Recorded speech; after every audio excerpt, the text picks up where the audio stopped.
Welcome to Courageous Conviction. Remember that Jeff and I record each Saturday 5 episodes. So please hit the like button, subscribe so you catch all 5 episodes. We usually start out with one theme or topic. We have to go down a lot of rabbit holes to really understand it. Some things are more sensitive than others right now, what's going on in the world. So hit the like button, subscribe, and let's jump into this video.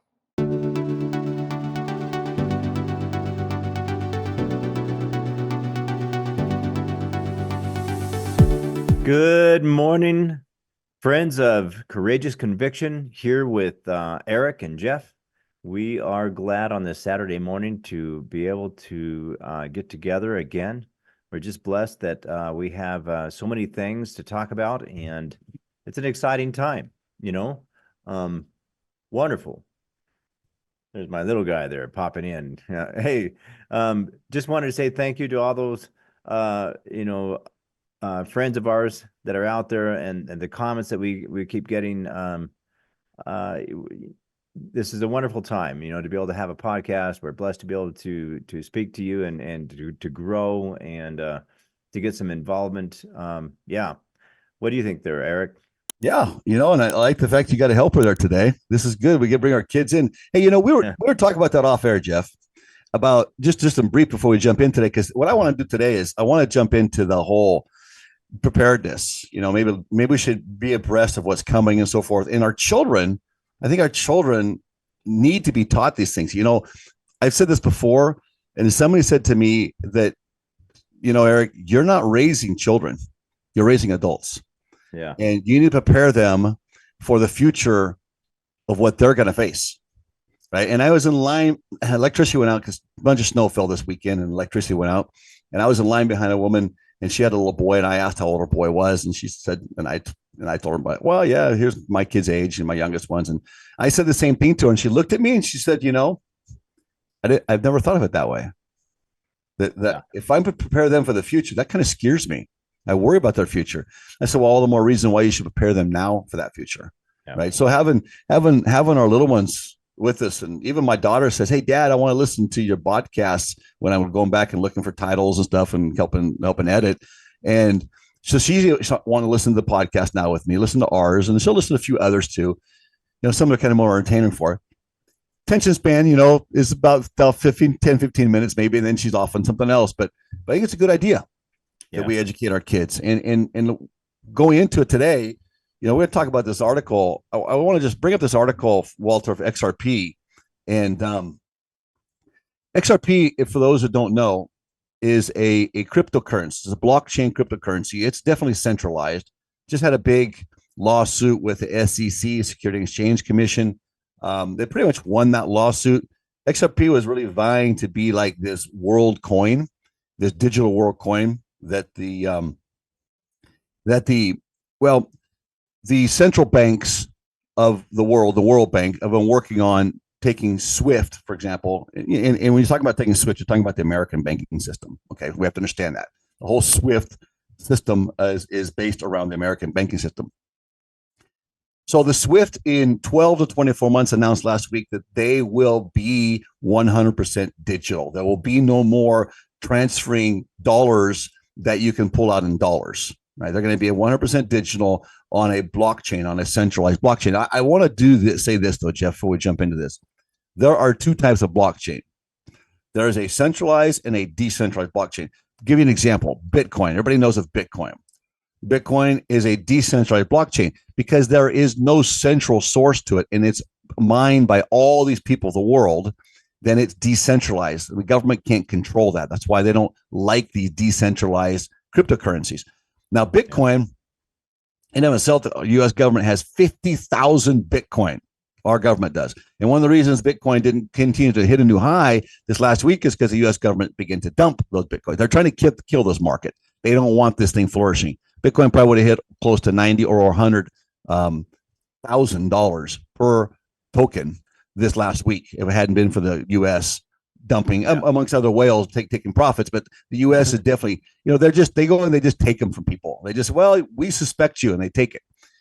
They've accumulated 50,000 Bitcoin. So this is something that they're real, and not just Bitcoin, but Ethereum and other cryptos as well, right? So I did a video the other day on Dogecoin, and Doge being an opportunity for the people to get involved with, because Bitcoin sitting at 70,000 or just under 70,000 right now per token seems like, wow, that's too much money to get in, but you can buy in at a fraction, right? And that's and my point isn't to go into cryptocurrency.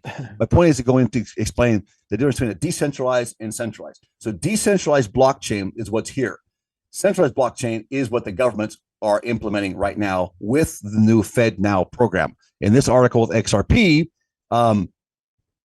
if we were to, let's see, can we open that article up a little bit there so we can see it and read from it? Go on there, and I want to take some notes from that article if we can. But the article that XRP is that explaining that XRP is now with the Fed Now program. Now we have to understand what the Fed Now program is. The Fed Now program, and I'm going to back up for a second. Everybody out there can say, well, how in the world is this do anything with religion? Well, we have a commandment in this church. And we are told, and this commandment has not gone away. In 2020, Elder Bednar has reinstated. We're going to listen to a video today by Connor Boyack. And remember, people, that what we do here is that we focus more on Section 88, 77 through 81, where we learn about the complexities of the world and so forth, so we can magnify our callings. We can be stronger and better prepared for our families. And this is a prime example of those saints that just bury their head in the sand are going to get lambasted probably in the next 12 months, because we have an election coming up in November that may be outside of Lincoln's election. This may be the most important election in the history of the world, not just the United States anymore. Now we're talking a global playing field, and whether the left can implement their agenda or not, then will depend on what takes place in November, because November could cause an interruption if someone's elected.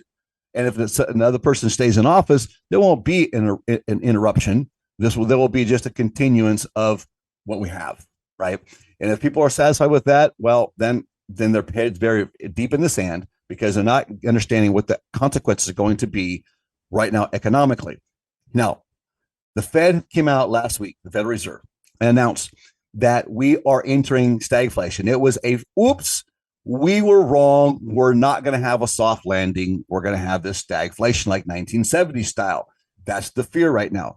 So where do we come in now for the commandment, Jeff? You know, that commandment of being prepared is where we'll take Connor Boyack. But before we jump into that, though, some comments from you, Jeff. Well, I bought XRP a while back, using Uphold, and yeah, you can buy Bitcoin at a fraction. And, so the volatile market there with blockchain has been up and down and up and down. But the whole federalization, the centralization of Bitcoin or any other blockchain is just, it's horrendous, because it's a nefarious intention there to control the currency of the world, So I'm not in favor of narcotraficantes or, the cartels, but, let's take another look at just having the government control our lives, and now so more than ever, because the freedom of speech, the freedom of religion, all those things comes into play, because if you don't do what the government wants you to do, well, our rights are going to be taken away, and our rights in the sense of monetary. Just look what happened in Canada. People had their bank accounts frozen. There's a very good reason why we don't want the government taking our money, or having control over our money, because if they don't like what we say, we do, and we think, well, they can stop our ability to live, to support ourselves and our families. Can't pay the mortgage if you don't have money. Can't pay for food if you don't have resources, and you can't build a nest egg. I don't think they even want you to. They want you to stay in debt, it seems like, and not be a property owner, etc. So yeah, there's a lot of reasons to have a different way of prioritizing your resources, for the longer term, because the world's going into some difficult times right now. Things are more expensive. Well, and that's what's going to, and the point that I was trying to make, what the Fed announced this last week or 2 weeks ago, was that last week, I guess, yeah, was that they're only going to allow relief of 75 basis points, which is 3/4 of a point, 3 times throughout the year. So it's gonna be a quarter and a quarter and a quarter. So we're gonna do three softenings, right, on the interest rates, which is too little, too late. And which is really kind of, the market was hoping for at least to get two full. I thank you for being with us on Courageous Conviction. Remember, there's 5 episodes each week that we put out. We have to go down a lot of rabbit holes, so stay with us, hit the thumbs up, subscribe, and don't miss tomorrow's episode on Courageous Conviction.